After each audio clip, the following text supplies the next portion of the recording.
우리 서로 옆 사람들과 함께 인사를 나누겠습니다. 말씀에 순종하여 복된 인생을 살아갑시다.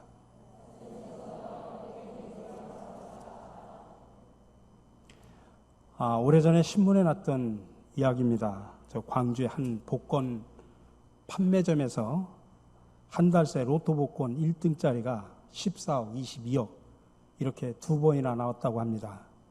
뿐만 아니라 그 가게에서 3등짜리도 무려 14번이나 나왔다고 합니다. 아시는 분은 아시겠지만 우리 동네에도 유명한 복권집이 있죠. 토요일이 되면 그냥 차가 늘어서 가지고 참 교통이 막힐 정도로 한 유명한 복권이 있습니다.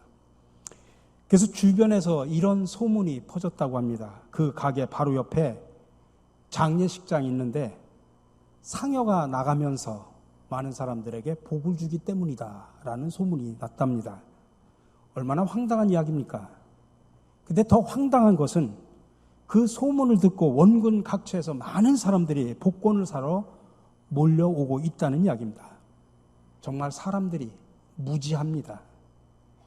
그렇습니다. 요즘에 사람들이 학력도 높아져 가고 유식해져 가는 것 같은데 인생 살아가는 모습을 보면 정말 무지하기 짝이 없습니다.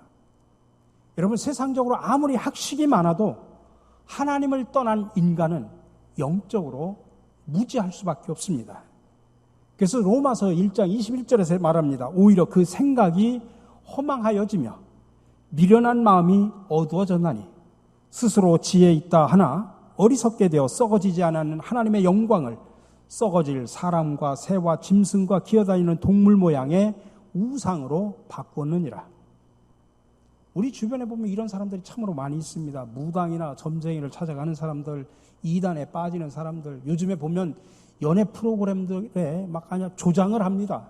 그냥 타로 가가지고 막 점 보고, 마치 그냥 뭐 젊은 연인들이 연애 코스처럼 그렇게 생각할 정도로 당연한 듯이 요즘에 그렇게 매스컴에서 조장을 하고 있습니다. 그러나 희한한 것은 배우지 못한 사람들만 그런 것이 아니라는 이야기입니다. 많이 배운 사람들도 하나님을 떠나 있으면 그 죄로 인해서 영안이 가려질 수밖에 없습니다. 그래서 무지한 가운데 헛된 우상을 섬기고 또 미신을 섬기며 살아가는 것입니다. 그러면서 복받기를 간절히 원합니다. 그러나 여러분, 천부당 만부당한 이야기입니다. 오직 우리가 믿는 하나님, 살아계신 하나님만이 복을 주시는 만복의 근원임을 믿으시기 바랍니다. 그렇기 때문에 우리는 그분이 정해놓으신 공식대로 살아야만 진정한 복을 얻을 수가 있습니다. 또 한 가지 우리가 알아야 될 것은 인생이 자기 생각대로 자기 방법대로 막 땀 흘리며 열심히 일을 한다고 해서 무조건 복을 받는 것은 아니다라는 이야기입니다. 시편 127편에서 말합니다. 여호와께서 집을 세우지 아니하시면 세우는 자의 수고가 헛되며 여호와께서 성을 지키지 아니하시면 파수꾼의 경성함이 허사로다. 너희가 일찍 일어나고 늦게 누우며 수고에 떡을 먹는 그 엄청난 희생을 하면서 땀을 흘리면서 일하는 모든 것이 헛것이 될 수 있다는 이야기입니다. 그러니까 인간적으로 무조건 열심히 산다고 해서 복을 받는 것도 아니라는 이야기입니다. 헛된 우상을 섬기고 근거 없는 미신을 따라간다고 해서 복을 받는 것도 아니고요. 자, 그렇다면 저와 여러분들이 예수 안에서 참 복을 누리며 살기를 원할 텐데 어떻게 하면 그런 복된 인생을 살 수 있을까요? 그것은 하나밖에 없습니다. 만복의 근원이 되시는 하나님이 정해놓으신 축복의 공식대로 살아야 됩니다. 그것은 바로 하나님의 말씀대로 사는 것입니다. 우리가 영원한 생명을 얻는 것은 죄와 사망에서 구원을 받고 영원한 생명을 얻는 것은 예수님의 대속의 십자가를 믿음으로 가능합니다. 그러면 영원한 생명을 얻습니다. 그러나 인생의 현장 속에서 복을 받는 것은 하나님의 말씀에 순종함으로 가능하다는 사실을 기억하시기 바랍니다. 그래서 성경에서는 누누이 강조하는 것이 바로 축복의 공식입니다. 오늘 본문도 마찬가지입니다. 이 본문을 통해서 다시 한번 우리에게 주는 축복의 공식을 재확인하시기 바랍니다. 그리고 그 공식대로 살아서 여러분 정말 복된 인생을 살아가시는 저와 여러분들이 되시기를 주님의 이름으로 간절히 축원합니다. 오늘 본문은 모세가 출애굽한 이후에 이스라엘 백성들을 이끌고 광야를 통과할 때의 이야기입니다. 이제 이스라엘 백성은 이제 가나안 땅을 눈앞에 두고 있습니다. 이제 얼마 있으면 가나안 땅에, 약속의 땅 가나안 땅에 들어가 살게 됩니다. 근데 모세는 이스라엘 백성들이 가나안 땅에 들어가 산다고 해서 그냥 복 받는 게 아니다. 그 속에서 진정한 복된 삶을 살려고 하면 하나님의 말씀에 절대로 순종해야 된다고 하는 것을 강조합니다. 우리가 흔히 가나안을 가리켜서 하나님이 약속한 가나안의 복지, 젖과 꿀이 흐르는 축복의 땅이라고 이야기를 하지만 무조건 축복을 받는 곳은 아니다라는 이야기입니다. 그런데 말씀 순종이라고 하는 축복의 공식을 지금까지 계속 강조하고 또 강조했지만은 모세는 마음이 놓이질 않습니다. 왜 그러냐면 이스라엘 백성들이 너무나 완악하기 때문입니다. 그래서 말씀으로 당부하고 강조하는데 그치지 않고 한 걸음 더 나가서 이스라엘 백성들의 마음에 확 박히도록 아예 실습 교육을 시킵니다. 이런 교육 방법을 요즘에는 역할 연기라고 말합니다. 그 내용이 뭐냐? 오늘 26절에서 28절에 축복의 공식이 거기에 언급을 하고 있습니다. 우리 26절, 28절 눈이 좋으셔서 보이시는 분들은 저와 함께 따라서 같이 읽겠습니다. 내가 오늘 복과 저주를 너희 앞에 두나니 너희가 만일 내가 오늘 너희에게 명하는 너희 하나님 여호와의 명령을 들으면 복이 될 것이요 너희가 만일 내가 오늘 너희에게 명령하는 도에서 돌이켜 떠나 너희의 하나님 여호와의 명령을 듣지 아니하고 본래 알지 못하던 다른 신들을 따르면 저주를 받으리라. 자, 축복의 공식을 명확하게 설명합니다. 그리고 난 다음에 뭘 당부하느냐? 너는 가나안 땅에 들어가면 한 가지 예식을 꼭 행해라. 그게 바로 실습 교육입니다.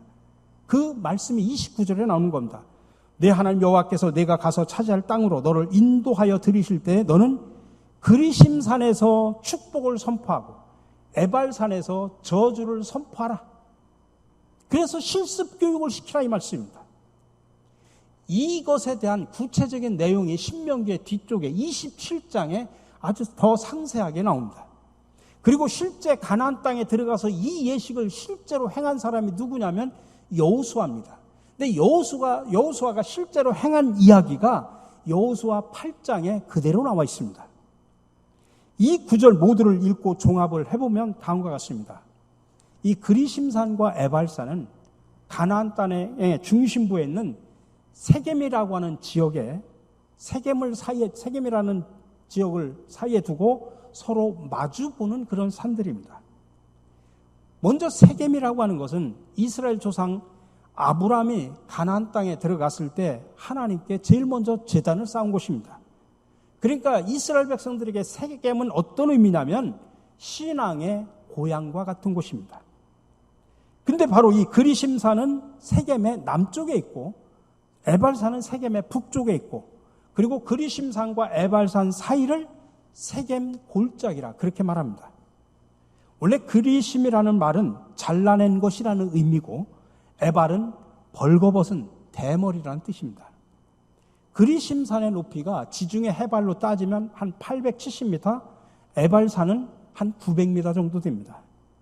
그리고 그리심산의 정상과 에발산의 정상 사이의 거리는 한 3km 정도 됩니다. 성경에서 그리심산과 에발산이 제일 먼저 등장하는 것이 오늘 본문입니다.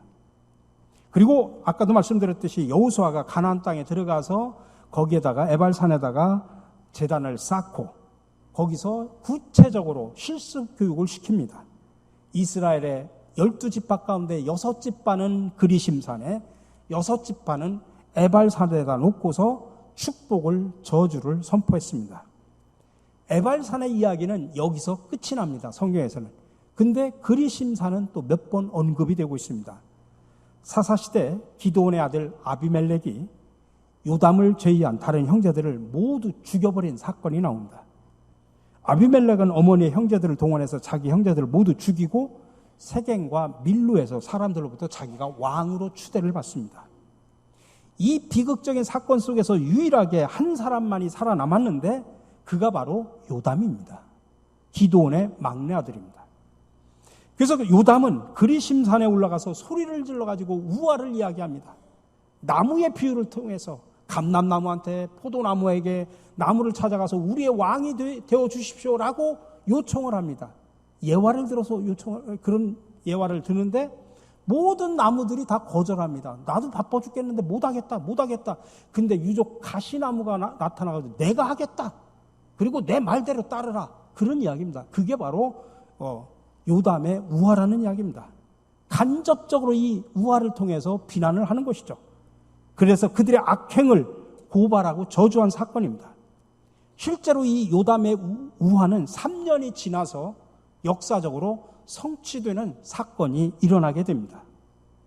이런 역사를 안고 있는 그리심산과 에발산은 훗날 사마리아 사람들에게 아주 중요한 의미를 갖게 됩니다. 여기서 사마리아 사람들이라는 표현에 우리가 주목할 필요가 있습니다. 그리심산과 에발산 사이에 있는 이 세겜이라고 하는 지역은 나중에 솔로몬 왕이 죽은 후에 왕국이 둘로 나눠집니다.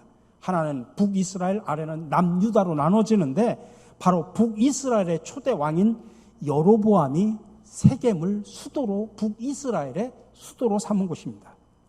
근데 이 북이스라엘 수도가 물론 나중에 사마리아로 이제 옮겨지게 되는데, 근데 훗날 북이스라엘이 아수르로부터 멸망을 당합니다. 근데 그 북이스라엘을 차지한 아수르가 이주 정책을 교묘하게 피는데 이방 민족들을 불러서 북이스라엘 사람들하고 함께 살게 만듭니다. 그 결과 북이스라엘 사람들은 성경에서 율법에서 철저하게 금지한 이방인과의 결혼을 금지했는데 결국 이방인들과 섞여서 결혼을 하게 됩니다. 그래서 사마리아 사람이라고 표현을 할 때는 두 가지 의미를 갖고 있는데, 하나는 사마리아를 수도로 삼았던 북이스라엘 사람들을 사마리아 사람들이라고 표현하기도 하고, 또 하나는 동시에 그 아수르의 이주 정책 때문에 나타난 결과로 이방인과 결혼을 해가지고 이방인의 피가 흘려가지고 부정한 사람들이라고 하는 종교 문화적인 의미를 담고 있습니다. 그래서 예수님 당시에 유대인들이 사마리아 사람들을 그렇게 경멸했던 이유는 저거들이 순수한 피가 아니라 이방인의 피가 흐르고 있다라고 하는 것 때문에 그렇게 경멸을 했던 것입니다. 바로 그런 역사적인 배경을 갖고 있는 겁니다. 그리고 페르시아 제국을 무너뜨린 헬라의 알렉산더 대왕 시대의 사마리아 사람들은 이 그리심산에 자기들만의 성전을 짓고 거기서 예배를 드립니다. 물론 이 성전이 나중에 파괴됐지만은, 그러나 예수님 시대에도 사마리아 사람들은 여전히 그리심산에서 자기들의 성전을 짓고 거기서 예배를 드렸습니다.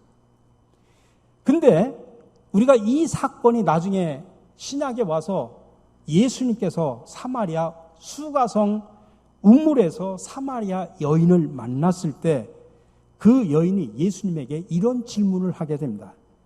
우리 조상들은 이 산에서 예배를 드렸는데 당신들의 말은 예배할 곳이 예루살렘에 있다고 하더이다 라고 예수님한테 묻는 장면이 나옵니다. 그 얘기는 뭐냐면, 우리 조상들은 이 산에서 말할 때 이 산은 그리심산입니다. 그러니까 사마리아 사람들은 그리심산에서 예배를 드렸다는 이야기죠. 근데 당신들의 말은, 다시 말하면 유대 사람들의 이야기는 예배할 곳이 예루살렘에 있다라고 이야기를 합니다 라고 하는 이야기가 나옵니다. 이렇게 그리심산과 에발산은 이런 역사적인 배경을 가지고 있다는 것입니다. 어쨌든 이 두 산은 아주 대조적입니다. 서로 마주보고 있지만 정말 대조적입니다. 그리심산은 북쪽에, 에발산은 남쪽에 있고, 그리심산은 햇볕이 잘 드는 양지에 있고, 에발산은 정말 그늘진 음지에 있습니다. 그래서 그리심산은 숲이 울창하고 에발산은 초목도 없는 바위산입니다. 그리심산은 태양으로 바라볼 때 오른쪽에 있고 에발산은 왼쪽에 있습니다. 여러분, 성경에 보면은 오른쪽은 축복을, 왼쪽은 저주를 상징합니다. 그래서 그리심산은 축복의 산이 된 것이고 에발산은 저주의 산이 된 것입니다. 이 두 산에서 이스라엘 지파를, 12지파를 두 파트로 나눕니다. 그리고 한 가운데 제사장들이 하나님의 임재를 상징하는 법궤를 메고 섭니다. 그것은 하나님이 이 백성 가운데 임재하고 계시다는 의미죠. 이제 제사장들은 백성들을 향해서 이제 가운데서 두 사람에 마주보고 두 파트로 나눈 다음에 가운데서 율법을 낭독합니다. 다시 말하면 하나님의 말씀을 한 절 한 절씩 낭독합니다. 근데 한 절 한 절씩 낭독할 때마다 양쪽에서 그리심산에서 또 에발산에서 모두가 다 아멘 아멘 화답을 하게 됩니다.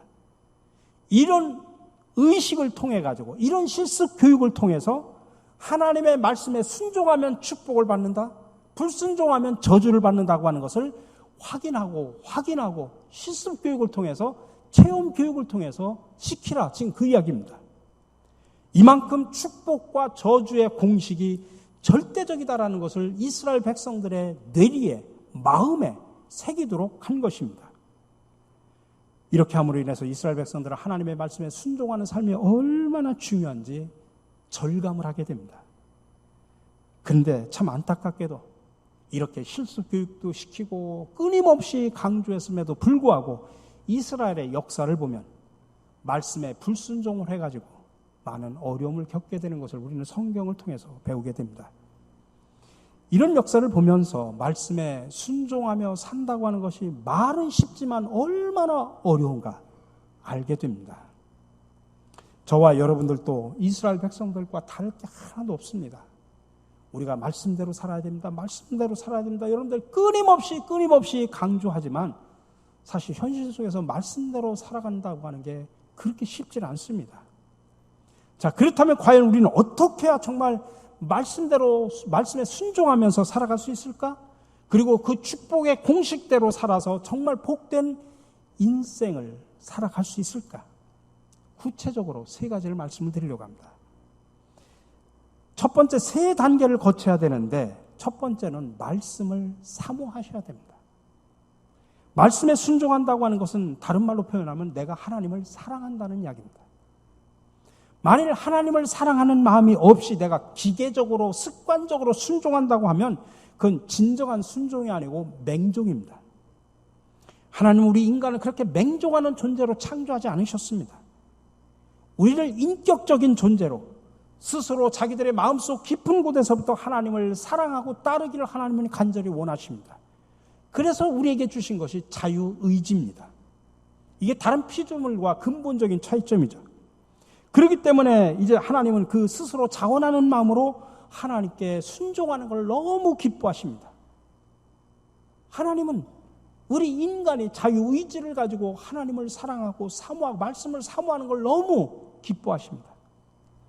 그러므로 우리는 무엇보다도 나를 사랑하고 구원하신 하나님을 뜨겁게 사랑해야 됩니다. 그리고 그분의 말씀을 사모해야 됩니다. 말씀에 대한 반응이 결국 내가 하나님을 어떻게 대하느냐라고 하는 태도하고 똑같습니다. 말씀을 가까이 한다고 하는 것은 하나님을 가까이 한다고 하는 것입니다. 근데 우리에게 혹시라도 말씀을 가까이 하는 마음이 없다면 우리는 진정으로 거꾸로 이야기하면 하나님을 결코 사랑하는 것이 아니다라는 이야기입니다. 오늘날 말씀이 너무 흔해서 그런지요. 그 가치를 소홀히 여기는 사람들이 너무나 많이 있습니다. 아니 멀리합니다. 홍수 때에 오히려 마실 물이 부족한 기갈 현상이 일어나는 것 같습니다. 그러나 근본적으로 사실은 하나님을 사랑하지 않기 때문입니다. 우리 사랑하는 신갈 장로교회 성도 여러분, 여러분은 어떻습니까?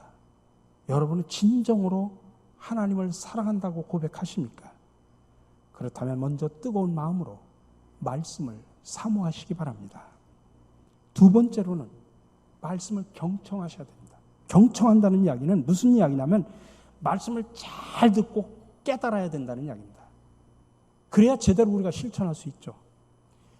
말씀을 잘못 듣고 잘못 이해를 하면, 그래서 실천을 하면 그것도 불순종입니다. 오히려 망치는 겁니다.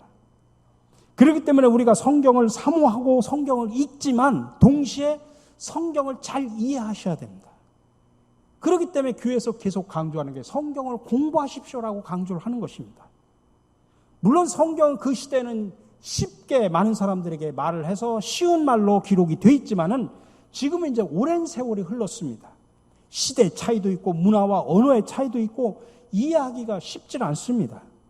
그냥 단순히 내가 올 1년 1독을 하겠다, 10독을 하겠다 이런 목표를 가지고 말씀을 접하는 것도 중요한데 더 중요한 것은 10독, 100독, 1000독을 해도 그 말씀의 의미를 깨닫지 못하면 아무 의미가 없는 것입니다. 단순히 읽기만 해서는 곤란하다는 이야기입니다. 그렇기 때문에 여러분 교회에서 늘 성서대학을 할 때 여러분 성경 말씀을 공부하십시오라고 강조하는 것입니다. 말씀을 공부를 통해서 하나님의 뜻을 바로 알고 그것을 분별하고 실천해야 되는 겁니다. 특별히 우리 교회에서 지금 우리 초급반도 있고 중급반도 있고 지금 성경을 공부합니다.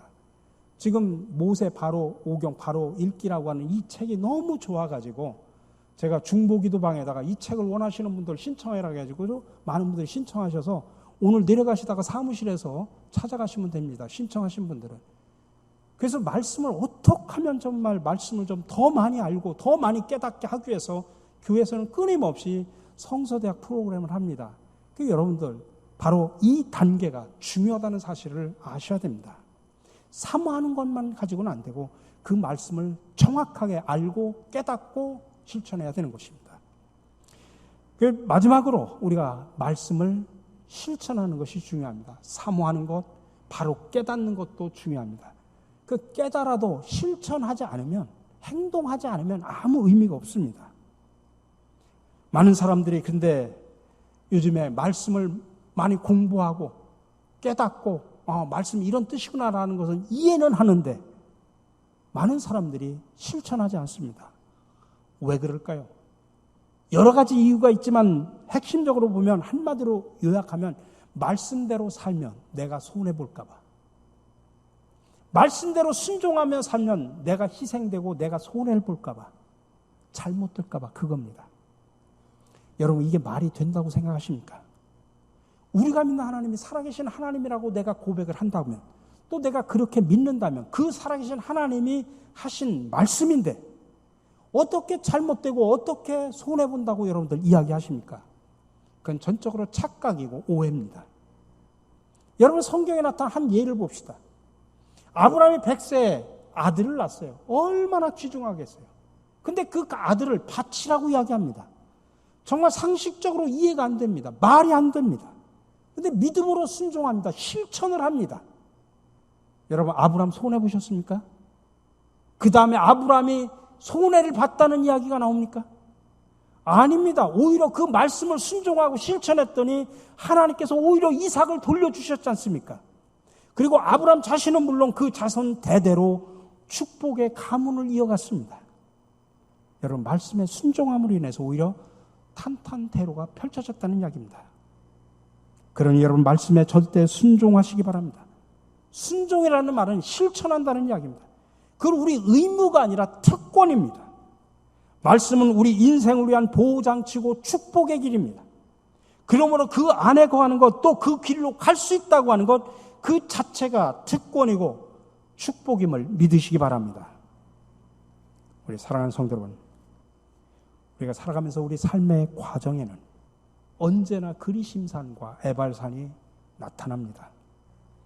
내가 그리심산의 축복을 선택할 것인가, 에발산의 저주를 선택할 것인가, 선택의 자유는 여러분 자신입니다.